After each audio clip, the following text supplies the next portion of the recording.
Hi, my name is Davey Thompson. I'm a proud Bidjara, Inanji, Waka Waka and Gubbi Gubbi man, originally from Barcaldine in Central West Queensland, now living and working here in Naarm, also known as Melbourne.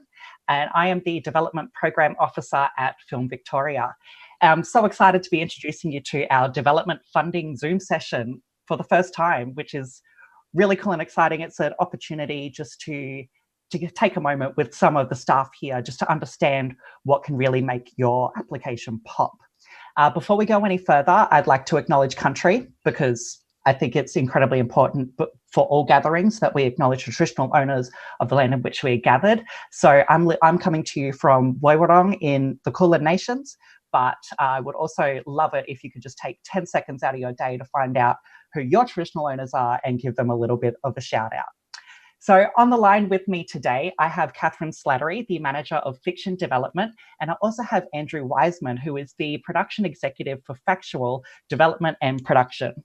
The whole objective of our session today is to give you an edge in your application. It's to help craft better, more competitive and more compelling development applications. We're going to cover both factual and fiction and two of our funding strands, which is project development and development on demand. Some of the ideas that we discuss today will be a bit general and some will apply more to a certain form of filmmaking. And both Katherine and Andrew will make sure that that is a bit obvious as we go along. So even if your applications haven't been successful or won't be successful in the future, there's going to be stuff in here that you can take away just to apply to your next go, because we really want everything to pop. We love supporting Australian film here. So our format today will be about 30 to 40 minutes, plus an opportunity for some Q&A afterwards. We'll try and answer all of the questions that have been already submitted to us, but there is an opportunity to submit questions during the session just below. Feel free to send them on through. I'll throw to Andrew. Thanks, Davey, and good morning, everyone. Welcome to this session. We really hope that this session is beneficial for you today.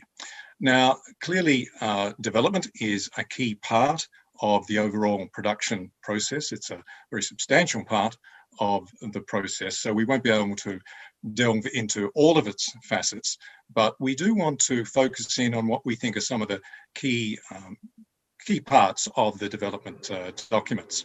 We're just going to spend a little time looking at the nuts and bolts of Film Victoria's application forms and of our guidelines. But where we want to spend most of our time this morning is looking at the assessment criteria, and particularly how the development documents can speak to and respond to those criteria. So, Katherine, do you want to add anything to that in terms of our objective? Yeah, it's lovely to have so many people signing up for this session. It speaks to the demand. And I think, as Davey and Andrew have mentioned, hopefully there's something in here for everyone. Obviously, we have multiple programs, so we'll try to get as deep as we can and hopefully offer some significant tips, both for people who are more established and those who are perhaps more emerging. But hopefully there's something in here for everyone. So we'll start with application material. We'll start with criteria. Our 5 criteria that we assess are story, development notes, talent, audience and budget, and diversity.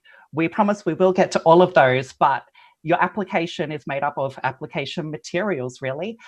Firstly, Andrew, I would love it. Could you give us some pointers on how to bring together your application materials? Thanks, Davey. Look, I think it's worthwhile asking yourself a question right up front. What's the key objective of the development application process? Now, this may vary a bit from project to project, but for most projects, what you really want to do, I think, is to engage and enthuse and entice and inform the assessor or the assessors on that particular round. It's really critical to do that so that those assessors are engaged all the way through. You might want to consider making the documents and maybe the allied video materials as watchable and as readable as you hope the final product will be. So what does that mean? Well, that means you want the application to be clear, you want a sense of clarity in all of the documents and allied materials, and you want it to be cohesive.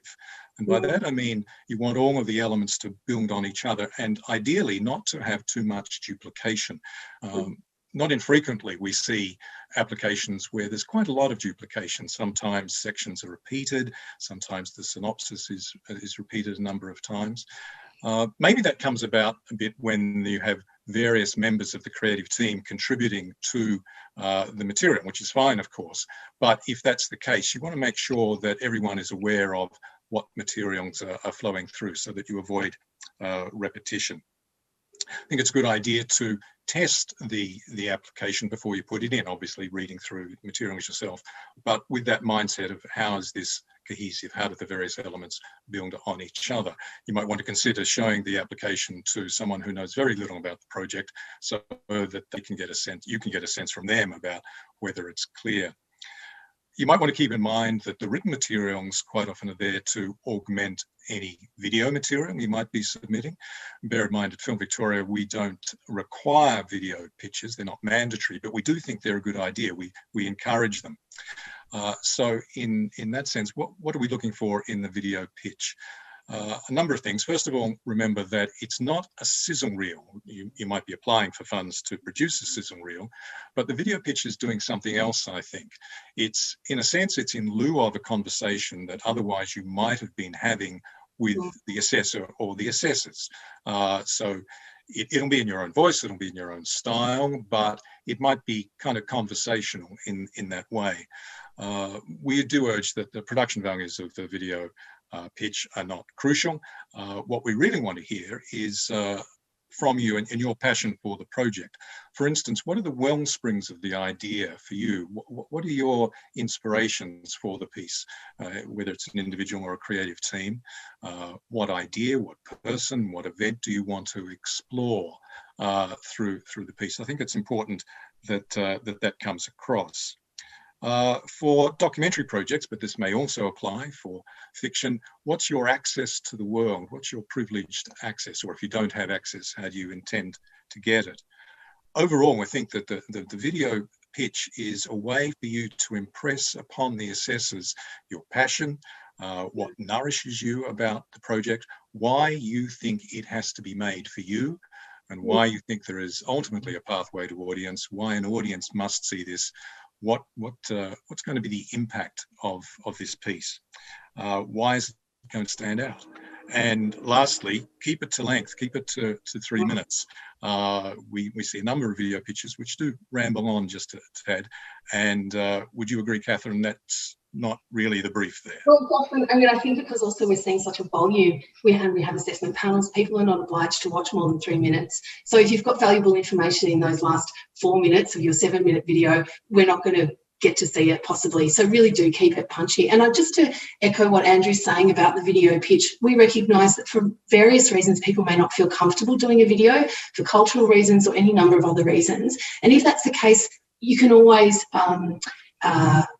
get somebody else to speak to the project on your behalf, someone who's more comfortable, or you can use visuals and just do a voiceover. So, you know, there are options, and then we do have the option of the pitch material. So, you know, it's not compulsory, and you can explore other ways to do it if you don't feel comfortable in front of the camera. But as Andrew says, lo-fi production values are what it's all about. So don't put any pressure on yourself to make it look very jazzy.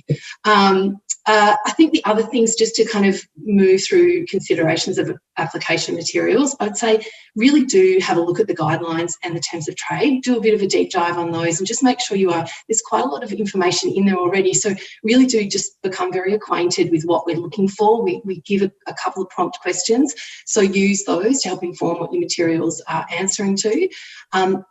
I would say adhere to page length. So much like Andrew's point about making sure you're snappy with your pitch video, adhere to the page lengths. Again, we're in a scenario in which we're looking at a huge volume of applications, and page lengths make it a fair playing ground, but they also mean that the discipline means that you're getting the story across particularly in television pitches, you know, the 5 to 10 page limit. So I'd really encourage people to stick to that, please do. And I think the other thing to remember there, that if you feel that there's additional material that you'd like us to see to complement your project, there is opportunity for that, for providing a director's lookbook or a short film that's a complementary part to the screenplay you're proposing. So there is an option to give us a kind of additional part of what you've created to support your application.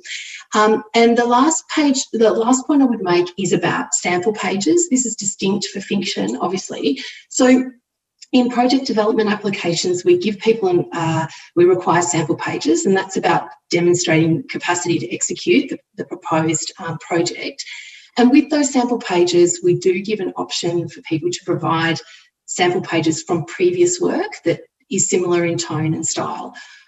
I would suggest that it's in your interests to supply us with pages that are for the project you're applying for funding for.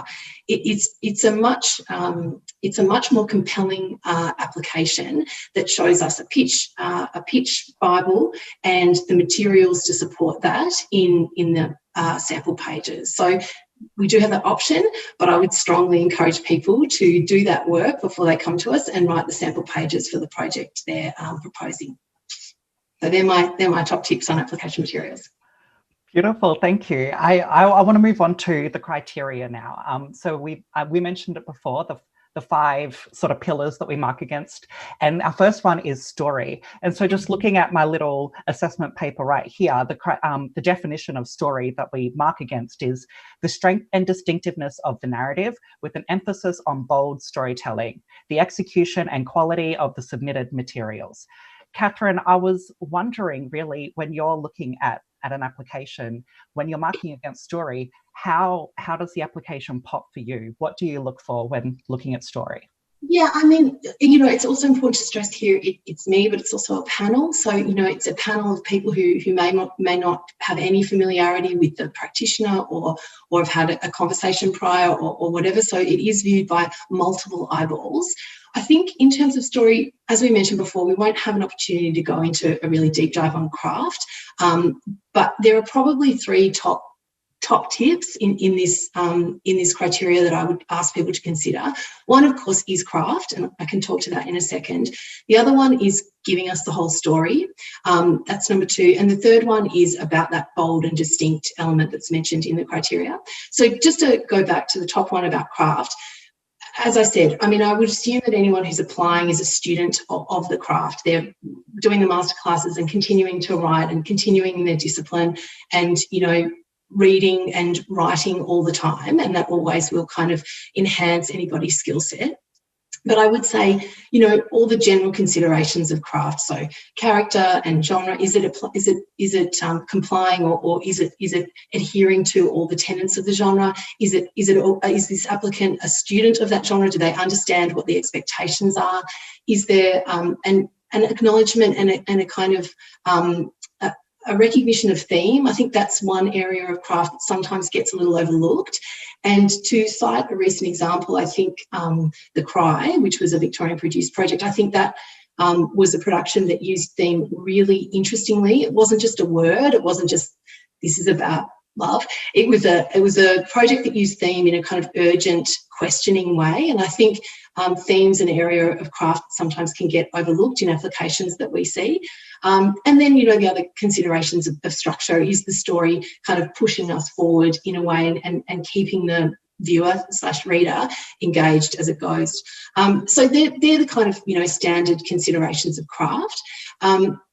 The second one, which is the whole story, I think this is an area that people, applicants sometimes, I'm reluctant to use the word mistake, but they overlook, that we actually need the whole story. And this may be a distinction for factual, Andrew, where in fiction, the more you can give us, the more likely it is that your project's going to be competitive.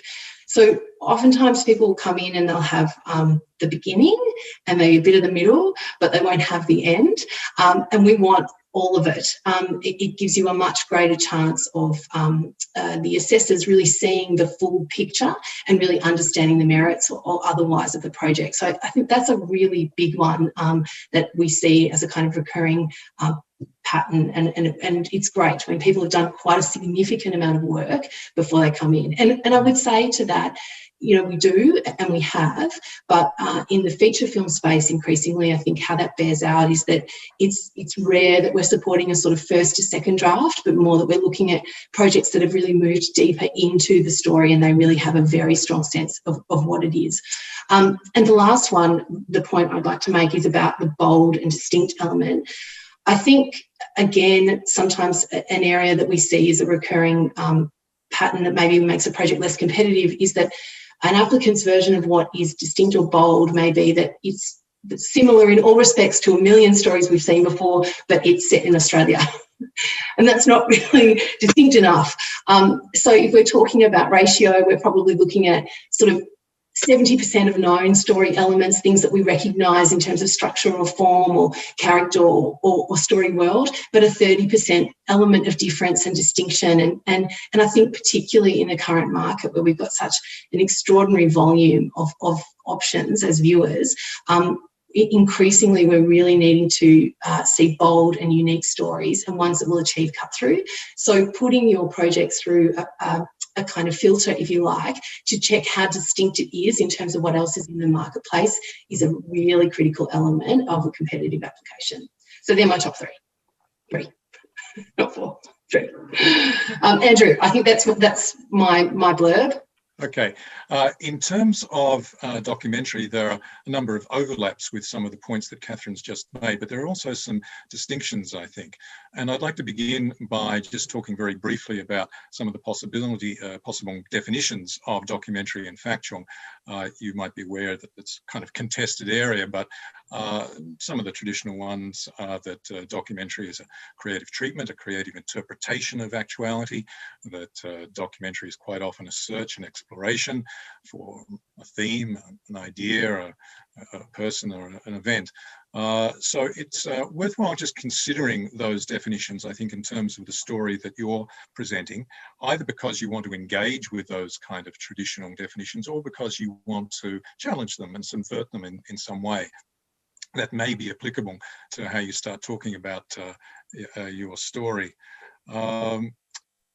Allied to that is this notion of documentary mode, by which I mean is the piece that you're presenting likely to be an observational piece or more essay-based or performative or lyrical or poetical, or is it going to be a hybrid combination of those? And again, this may play into some of the story beats for your project.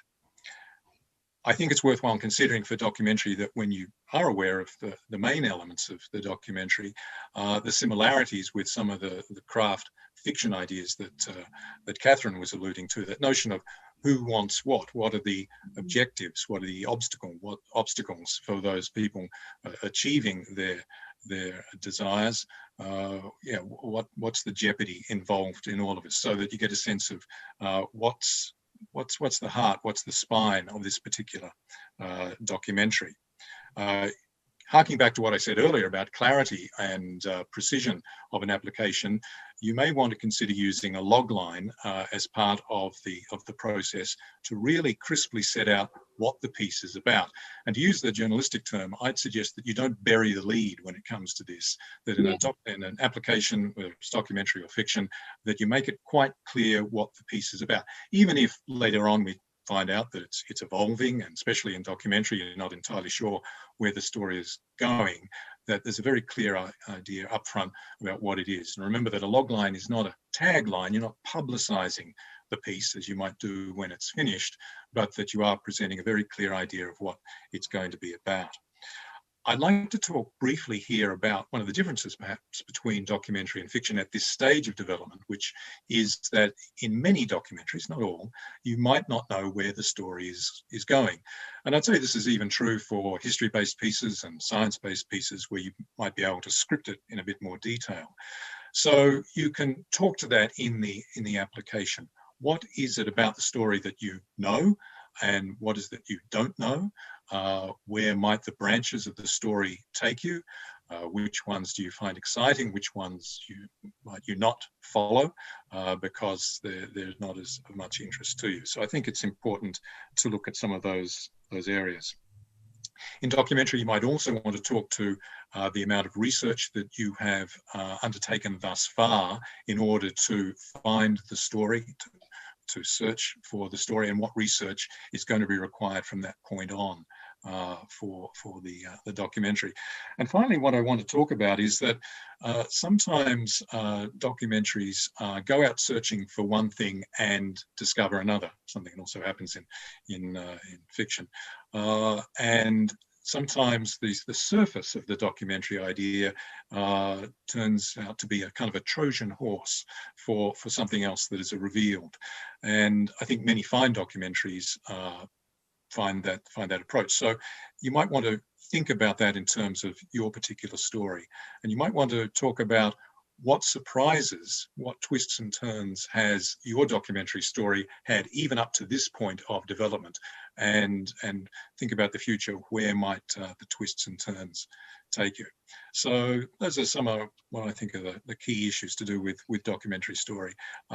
Remember where there are overlaps with fiction, those notions of who wants what are the obstacles, what's at stake, and then consider what are the elements that are different to fiction, what are the unknowable qualities about the story. Yeah. Awesome. No, thank you so much.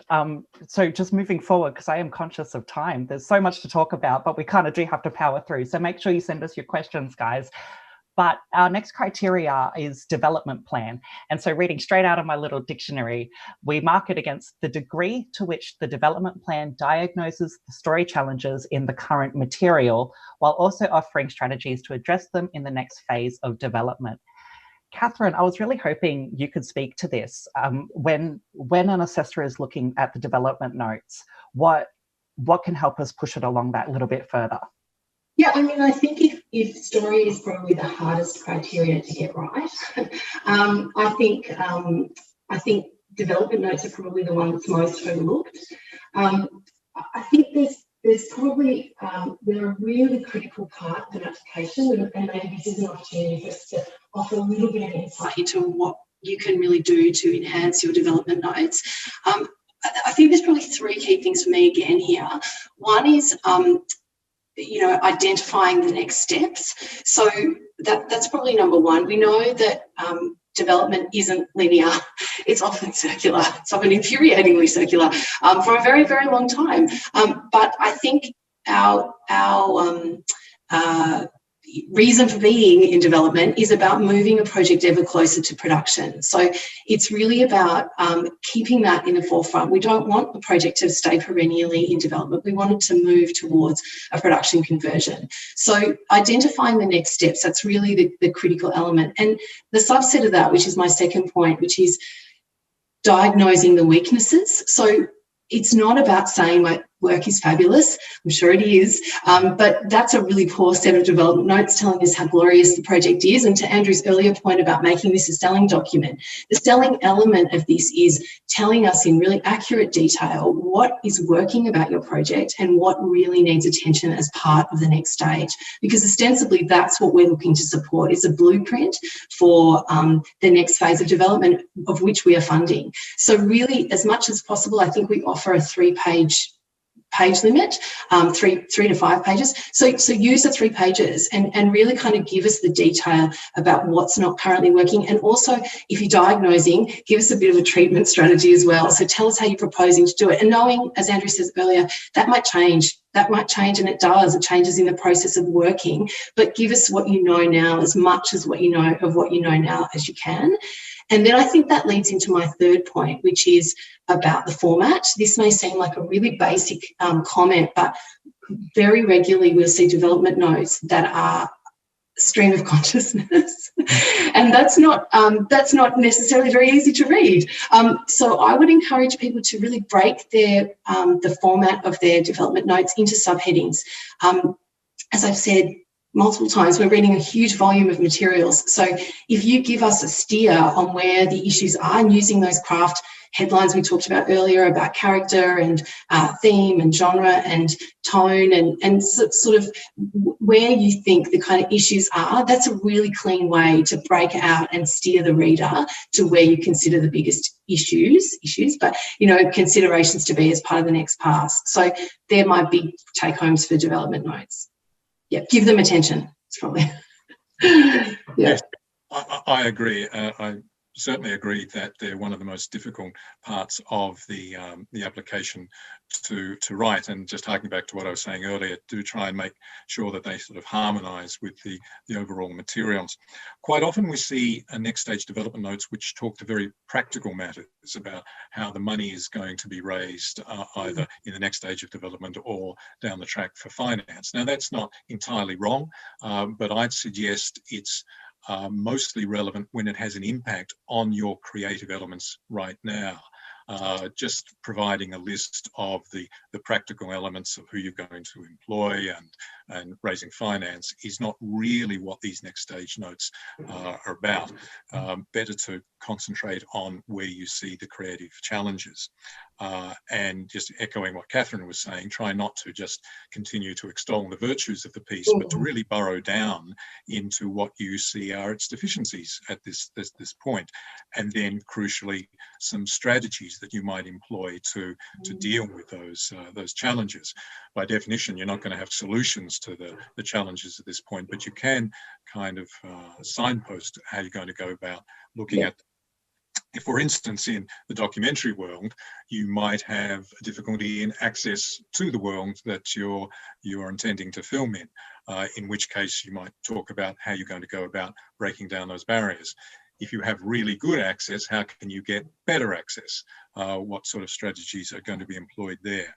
The research process might be really straightforward, or it might be difficult. And again, what are your strategies to overcoming that? This is where there might be some financial elements. You might be talking about how you're going to load up the development budget in order to work with research to make it better. But there are those kinds of considerations. In documentary, as I just mentioned before, one of the challenges might be that you don't know where this story is going to end up. Well, you can make a virtue of that, or you can say, look, you know, this is a concern for us at this time. We don't know what the outcome is going to be, but we have strategies in mind to deal with that. It might be user-generated content. It might be shooting over a considerable period of time, more research, etc. Really try and identify where the problem areas are and what you can do about in solving them. Sorry, Katherine, just the last point. Sorry. Just the last point is if you've got a number of members of the creative team, feel free to wheel them into that process, because writer, producer, director might all have something to say about those challenges. Katherine, sorry. I was just going to say to that point, I think what we're both sort of stressing is candour. So be really candid and transparent about the challenges that you're about to face. I think that is really what we're looking for. So be really honest about the limitations of the work at this point. Just a quick note on that, but that's it. No, well, thank you. It's great to sort of get these insights on each criteria, and I'm sorry to zoom through them, but we just have such limited time. Our next criteria that we mark against is audience and budget. And so looking at our dictionary, we've got the level and caliber of market interest or demonstrated pathway to audience appropriate to the project's budget size and financing strategy. Andrew, you started mentioning budget just before when talking about development. I was really hoping to get a bit more insight on that. Yeah, okay, thanks, Davey. First of all, you might want to consider that we talk about two budgets in the application forms. We talk about the overall production budget and then the development budget that you're looking at right in front of you. So the overall production budget is really just to get a sense of what the final project might cost. Obviously, it's early days. You might not have a detailed handle on this, but it's just to give an indicative sense of what it might be. That gives the assessors an idea of whether they think you're being realistic in terms of the ambition of the piece. And if you think it's going to be much smaller than an average budget or much larger, that's fine, but you just might want to speak to that briefly and how that falls back on the creative aspects. In terms of the development budget itself, well, here a number of things come into play. First of all, you want to check the budget caps and recommendations on the Film.vic website to make sure that you're not asking for something that's completely outside of those caps. But then talk to those budget elements about why they're there in terms of promoting the creative elements, why you're going to load up, for instance, research in this particular piece, or treatment writing, or creation of a sizzle. You're really saying how can I best use the development budget to supercharge those areas of the creative materials that are going to move this project to the next area. So it's a question of emphasis in where you're going to spend the money. Katherine, what are you thinking about that? Yeah, I think that's all true for fiction as well, Andrew. I mean, I think sometimes people get very worked up about especially if they're a newer practitioner, what is the budget level? I'm not entirely sure what it will be. Of course, a lot of these proposals are their best anticipated figures. But I think the key thing for budget as well is make sure it's relative to the stage of the practitioner and the team, that you're not, disproportionately overstating how much your project's worth. If you're a relatively new and inexperienced practitioner, that's probably going to be a very challenging thing to raise that level of finance.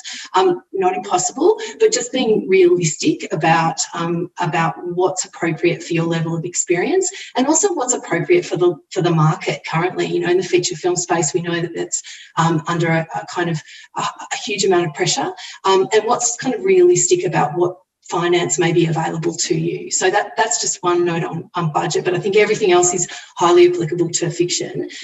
In terms of audience, I'll just speak to that. And Andrew, if there's things that relate differently to doco, just please jump in. In terms of audience, I think you can split it into two considerations. So as Davey said with the earlier definition of criteria, this is where we talk about market and what level of market you've got to engage. But it's audience in terms of people, and it's audience in terms of market. So to speak to the people element of it, the eyeballs, individual element, I would encourage applicants to be as specific as they can be. So if you're thinking that your project is for a very specific niche audience, and as I said earlier, we are increasingly moving into niche content for niche audiences because of the huge volume, be really clear about who that audience is, and whether that comes through a psychographic definition or it comes through a definition of the content that person is consuming. So comparative shows, and maybe on other formats too. They may be the sort of viewer that's also watching stuff online, but they're also someone who's watching television. Get really, as much as you can, kind of deep dive in the allocated section for description of audience as an individual, because that's a really key part. And then just moving on to audience as market. Obviously, we're working in development on demand, usually with projects that have some level of market interest, right through to with project development, projects that are not required to have a level of market interest. And by market interest, I mean broadcaster, distributor, or other sorts of investors that will help move the project ever closer to production.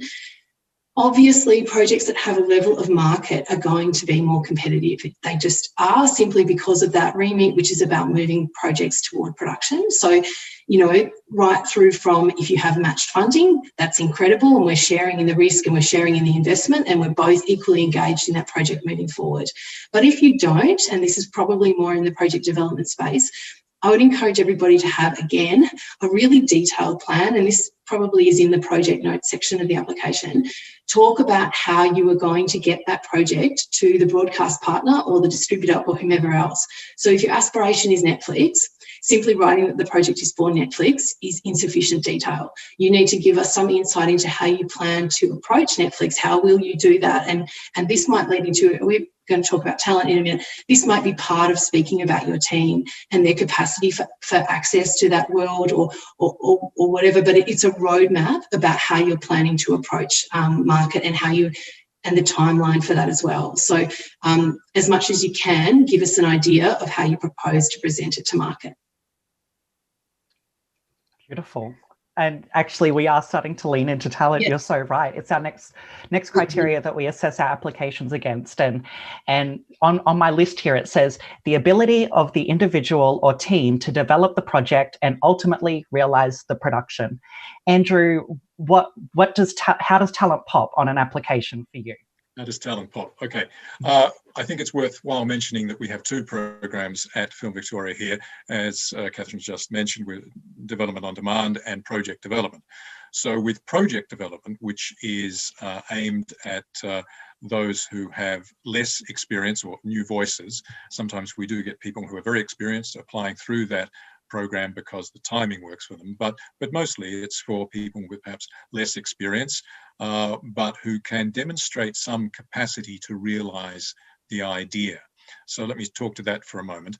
We might get people who don't have any screen credits, but have experience in allied areas, journalism, advertising, some other area, or that they have, in terms of the documentary world, they just have connection to a particular storyline that they want to pursue. So that's fine. We're encouraging those new voices.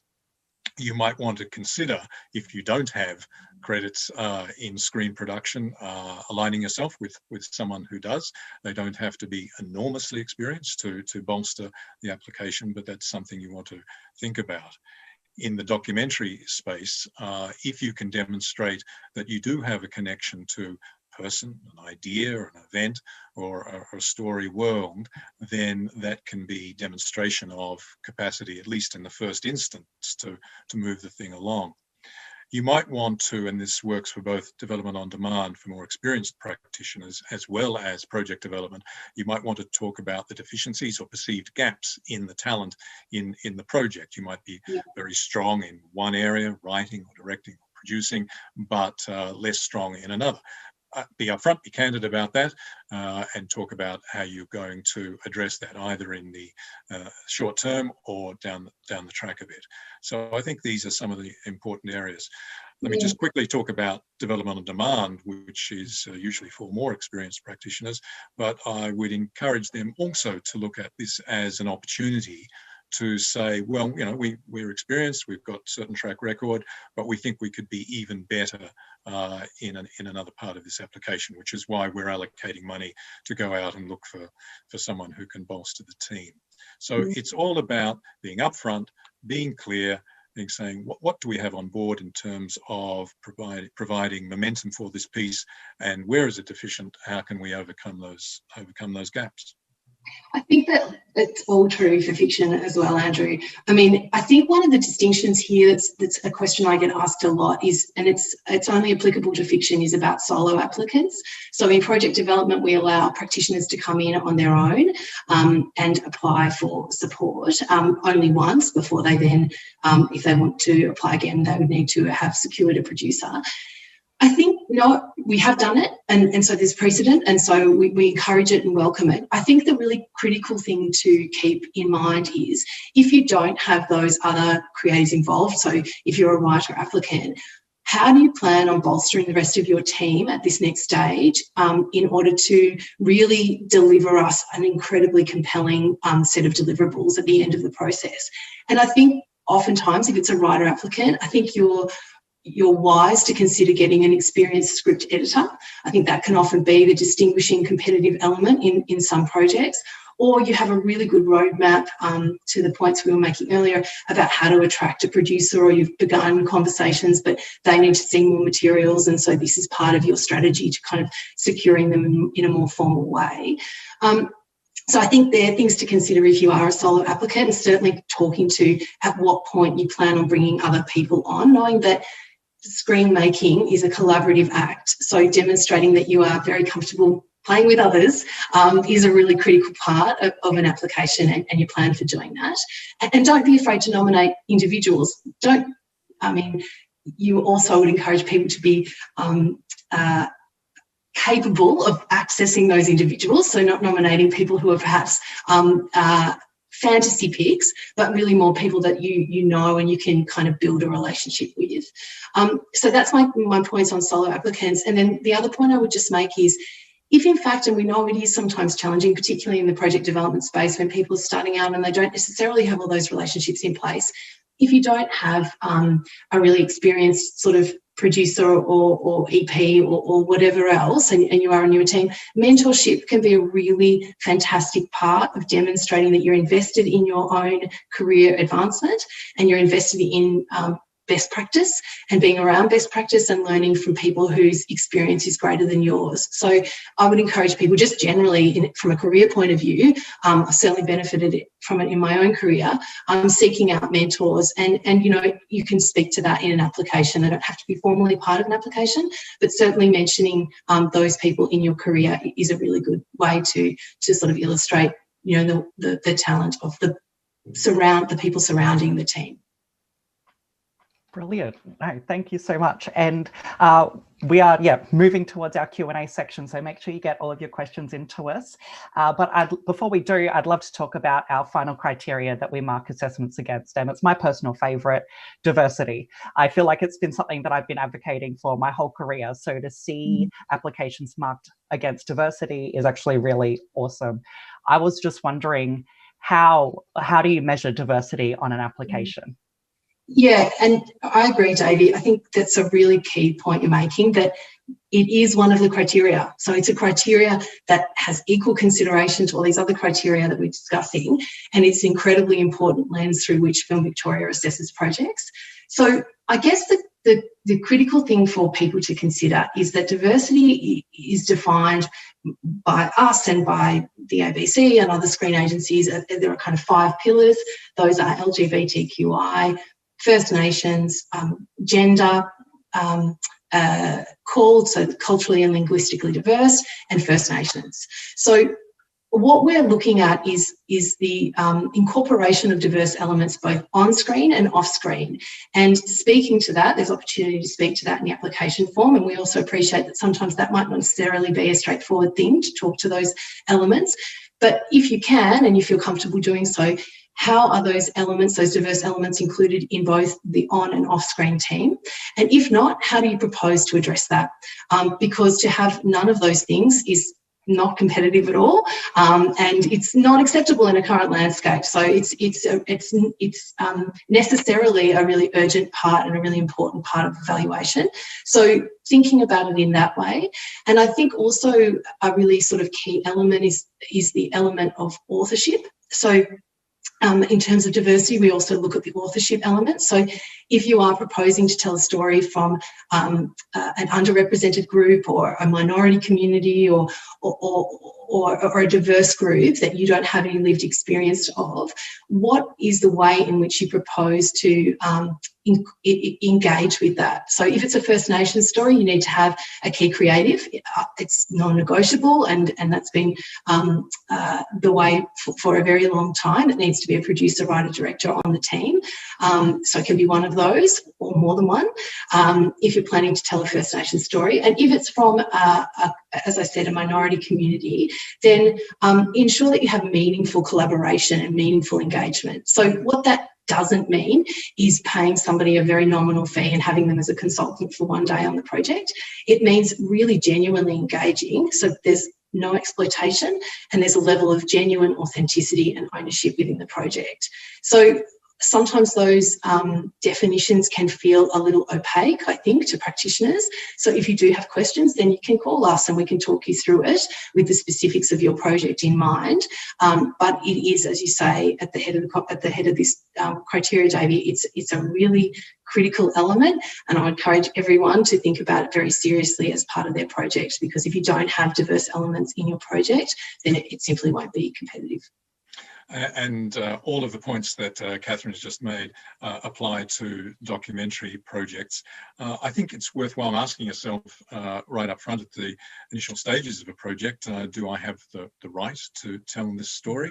To what extent do I have the right? Sometimes it's a question of legality. Do I have the legal rights? How do I go about putting the legal framework around this? I think that's important. And I think it's worthwhile stepping back a bit and saying, well, do I need more time to bring these elements together? And at that point, it might be a good idea to pick up the phone, speak to myself or Katherine, or if you're speaking to people in other agencies, and just talk these issues through. It's much better to do that than to send in application materials without having those discussions, and that can be a little bit awkward at that point. I've seen a number of projects which are working in this area where diversity questions of authorship are a bit grey, and they step back, they do some more research, bring on genuine collaborators, and it makes for a much smoother process. So I think that's really worth considering. And then in terms of fees, as Katherine was just saying, if this is an important part of the project, make sure that it's budgeted properly and is not a kind of token amount. And again, that might require some discussion about why you want those fees to be perhaps on the upper end for your particular project. So yeah, it's one of the 5 criteria, and it's equally weighted along with the others. Yeah. Brilliant.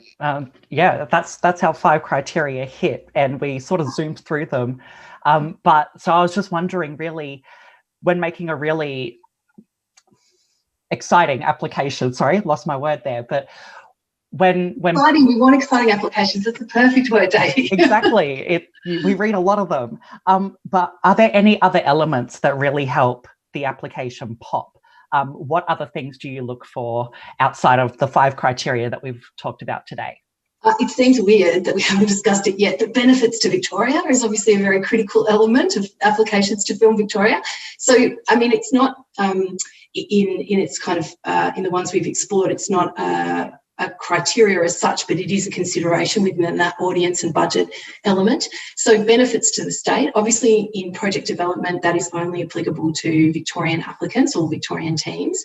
But in development on demand, we do accept applications from interstate practitioners, but really making sure that the budget elements are going towards Victorian costs. So we have a little more flexibility than some other agencies, which is wonderful, and it means we do see a huge volume of applications, but there's still an onus on the applicant to ensure that the costs are staying in the state, and that ultimately the production will be happening in the state also.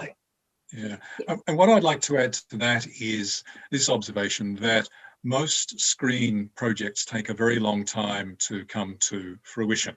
And the assessors know that, the applicants usually know that. So I think it's a good idea to stress what are the elements in this particular project that you find and the team finds creatively nourishing. What is going to sustain you across the life cycle of a project? The assessors are seeing it at a fairly early stage in development, but everyone knows that there's going to be more development, and then there are going to be setbacks, and there are going to be breakthroughs, and one day it'll come to a screen and an audience will receive it. But what are the things that are going to sustain you as a team across all of that time? And that might involve talking about the themes, and again looking back to the well springs of the idea and the inspiration and the motivation of the idea for you. Because if you can leave the assessors with a sense that you absolutely have to proceed on this path, you need to get this project made, then I think you're a long way down the track to saying, I really want to make a really fine piece. Yeah. I agree, Andrew. Put your passion on the pages and don't leave anything behind. So I think that's also about do as much work as you can before you come to us, and really demonstrate your incredible commitment, because we know it isn't the quickest turnaround from development to production, but really showing us how committed you are to the project and how passionate you are is a great thing. And one thing I wanted to ask about as well is if my project is declined for funding, really, but shortlisted and I get offered feedback, how do I go about that?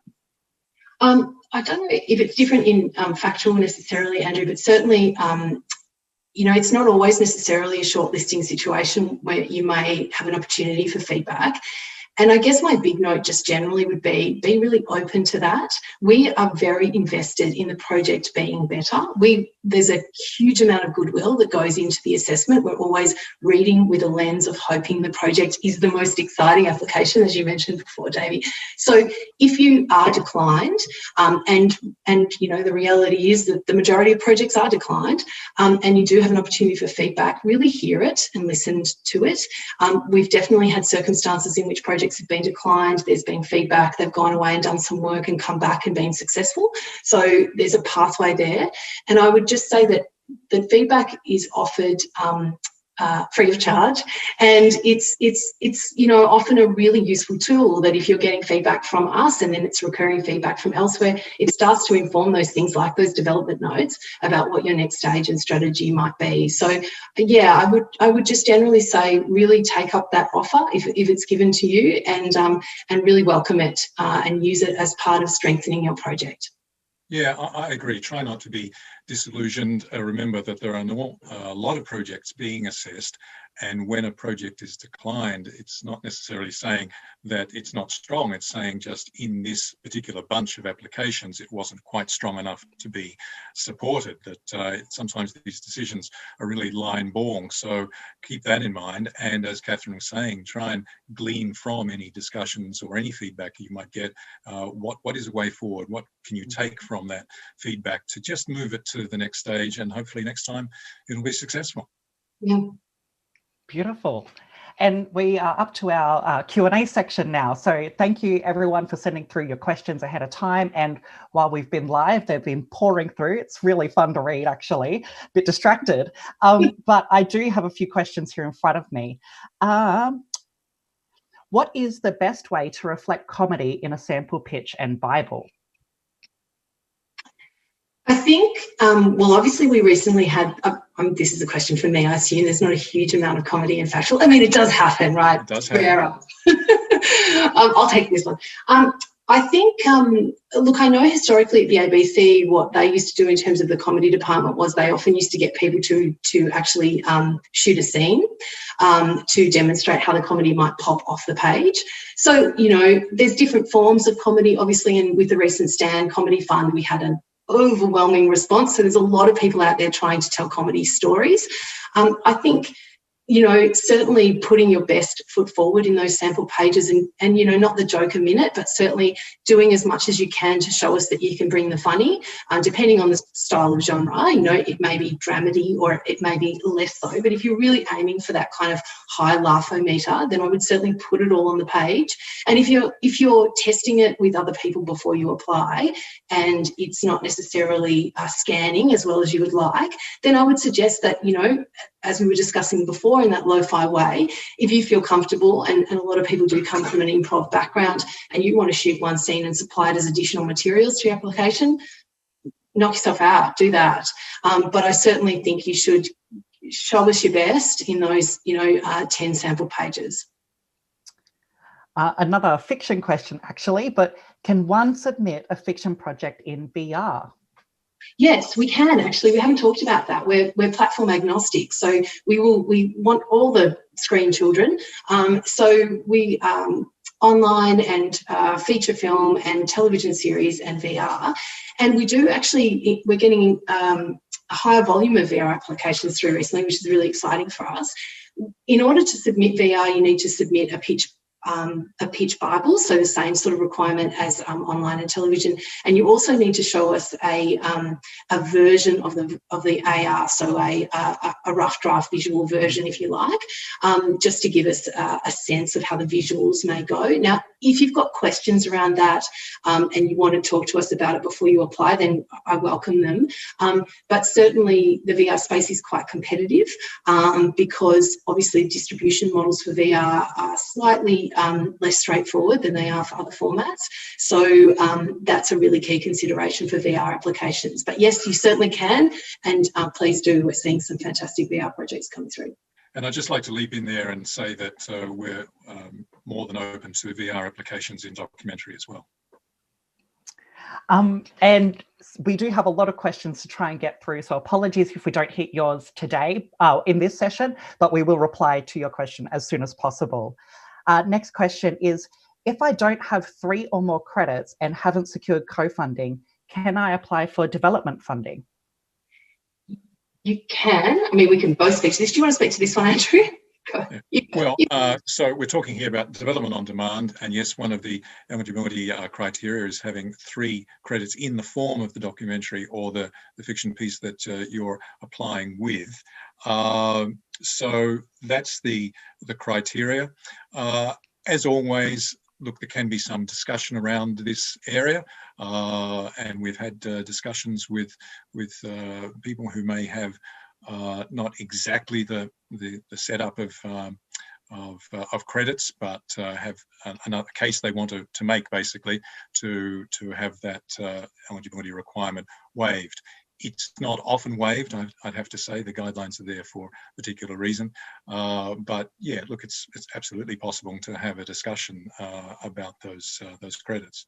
Yeah, and I think that's, I mean, the reason why we have project development is because that's serving the sort of part of the ecosystem of filmmakers who don't have the experience yet. So development on demand is obviously for the more established practitioners. And yes, as Andrew says, there is a process of applying for waivers, but it's uncommon, I'm not going to say unlikely, uncommon, and sometimes the reasons why there may be an exception is because the market is speaking especially loudly at that point, so they may have matched funding, and in which case then credit waivers can be applied. So yeah, it's considering what would make a project competitive, but if you don't have the credits, we do have project development. And we've got a couple questions on diversity and inclusion again. So just to go over our 5 pillars, it's culturally and linguistically diverse, LGBTQI, First Nations, female, and disability. So to answer a couple questions, yes, the deaf community comes underneath that umbrella. But actually, speaking of First Nations, is there any Indigenous funding specifically for First Nations people and support at Film Victoria?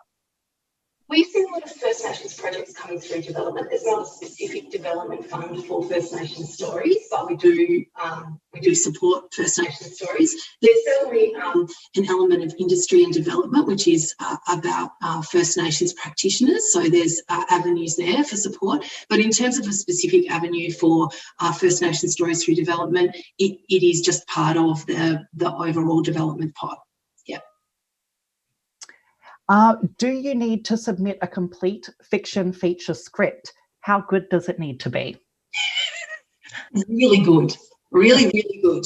Excellent. Yes, you do. And I would say that the most competitive, the most challenging format at the moment is feature, and we know the pressures that feature's under from a box office point of view, from an investment point of view. We're looking at the ways in which we can sort of support that those practitioners through initiatives. So you know, watch this space. But in terms of feature film, yes, you do. You need to supply a full script, and as I said earlier, your script needs to be quite highly developed. It has happened. I'm not saying it won't happen again, where we support first draft screenplay, but more often than not, a project is more developed than that. And that just speaks to the kind of overall pressures on feature film in terms of them demonstrating that they are for an audience and that they're able to be something that can be invested in. So, and made, because we know that that's an increasing challenge for feature. So they really need to be at a pretty muscular and rigorous level, feature screenplays. Does crowdfunding the project before applying help the application process further? It's in terms of documentary, it doesn't hurt.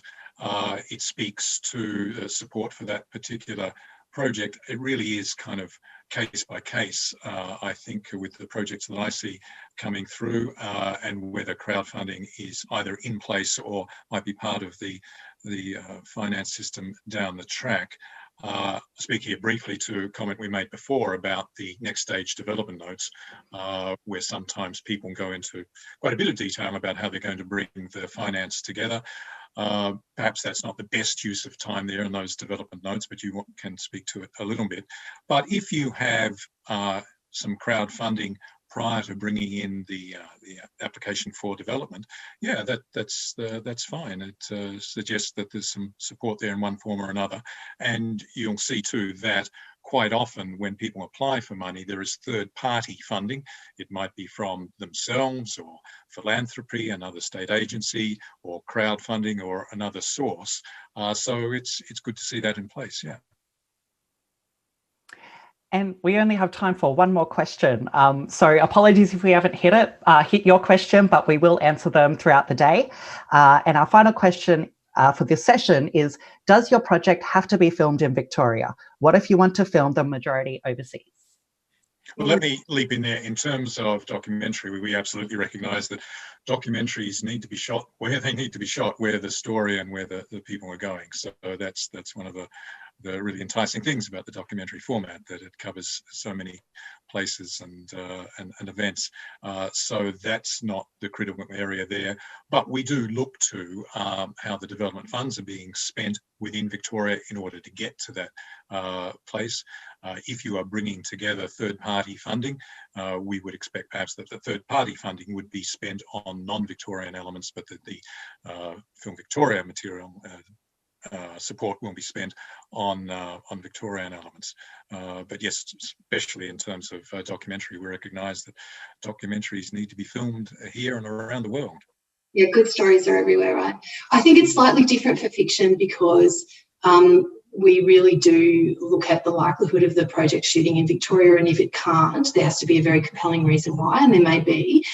The consequence or the consideration there is that if you have been a recipient of development funding and you elect to shoot outside of the state, the development funding will be repayable at a higher rate because of it not being reinvested in the state. Now, that's probably a longer term consideration, and you are asked to describe the percentages. But as I said earlier, we are a Victorian agency, and our interest is in supporting and nourishing and nurturing the practitioners in the state and staying in the state. So it's not unheard of, but certainly it's good for you to think about the ways in which it could be done in Victoria. And as overseas considerations as a secondary thing, if in fact it isn't site specific, if you like. I want to just mention one quick thing that Andrew said before about budget. You made a really good point, which I don't think we talked to, which is when you are doing your budget, there's a column for applicant contribution and third party and then Film Victoria. I'd always encourage applicants to describe the applicant contribution, whether that's in actual equity or it's in sweat equity, then I think just really demonstrating that you are equally invested in your project as you anticipate we will be, and describing that in monetary terms, I think is a really necessary thing. I just wanted to cover off on that. But then that's it, I guess, Davey, we're finished, right? That's it. Yeah, no, and thank you so much for joining us all today. Thank you both, Andrew and Katherine, for your insights. I know I definitely am walking away from this session with some more. If you came in late, don't worry. This video will be available on the Film Victoria YouTube channel later this week, so make sure you check it out. And make sure you're subscribed to our Facebook, our Twitter, our Instagram, our LinkedIn, and our e-news as well, just to stay updated on all of our funding opportunities and what else is happening around the state. But until then, we'll catch you soon. Thanks for joining. Thanks so much, Davey. Thank you. See you around. Bye.